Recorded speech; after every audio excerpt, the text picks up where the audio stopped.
este producto de DryKit quiero reseñar tres aspectos fundamentales. El primero, en el desarrollo de productos se han tenido en cuenta las características mecánicas de los perfiles, para así conseguir un producto muy resistente, empleando materiales y aleaciones de aluminio de primera calidad.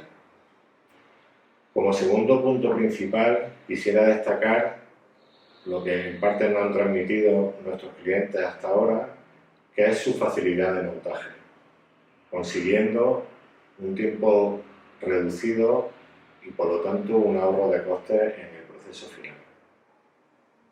Y otro punto que quiero destacar es su facilidad de reparación. Ante posibles siniestros que tenga el producto una vez transcurrido un tiempo, interesa de que sea fácil de desmontar y fácil de volver a montar por parte de nuestro cliente carrocero.